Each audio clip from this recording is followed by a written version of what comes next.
की सारी अनाउंसमेंट्स फिल्मी है, आपका इस पे क्या कहना है? मुझे समझ में नहीं आता किस आधार पे उन्होंने फिल्मी कहा है, क्योंकि छत्तीसगढ़ में जो भी घोषणाएं हमने की हैं, जैसे कर्ज माफी की, आगे भी होगी, बिजली छूट की हम पहले ही 200 तक कर चुके थे, उसके आगे शिक्षा की हम कर रहे थे वहां इंग्लिश मीडियम का, तो सब तो जमीन की धरातल पर हम उतार चुके हैं।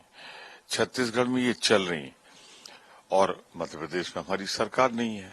हमने वो घोषणाएं की जो हम पूरी कर सकते हैं, जो छत्तीसगढ़ में कर रहे हैं बहुत सी घोषणाएं, तो उनमें फिल्मी क्या लगा उनको?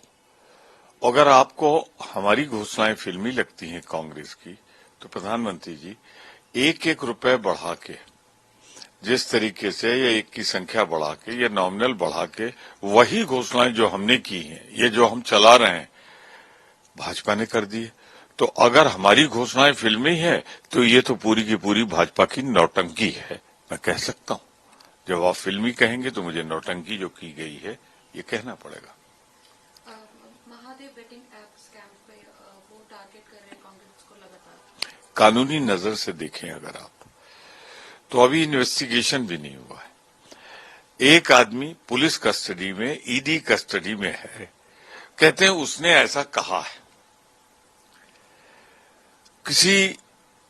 कोई बघेल को हम देने आए, जब आचार संहिता लागू है, चुनाव सर पर है, 3 दिन बाद इलेक्शन होने वाला है, तो आप कोई ऐसा बयान उसने कहा है कह के दे देंगे जिसका आपने भी इन्वेस्टिगेशन भी नहीं किया है।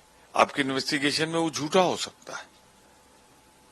तो मैं सिर्फ इतना कहना चाहता हूं, 1952 से जब से लगातार आजाद भारत में हो रहे हैं, इतना घटिया ढंग से, इतना डराने के ढंग से, इतनी मैं कहूंगा कि बेशर्मी के साथ सरकारी एजेंसियों का दुरुपयोग कभी नहीं हुआ जो हुआ है, और छत्तीसगढ़ में इसका उल्टा असर हो रहा है। लग रहा है छत्तीसगढ़ियों को कि उनका अपमान किया जा रहा है, उनके नेता का अपमान किया जा रहा है।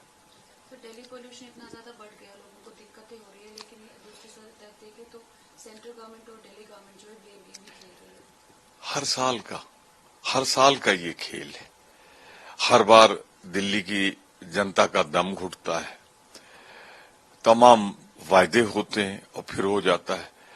अरे, कुंभकर्ण की नींद 6 महीने में टूट गई थी, पर केजरीवाल जी और भाजपा की नींद तो 9 साल में, 8 साल में भी नहीं टूट रही है।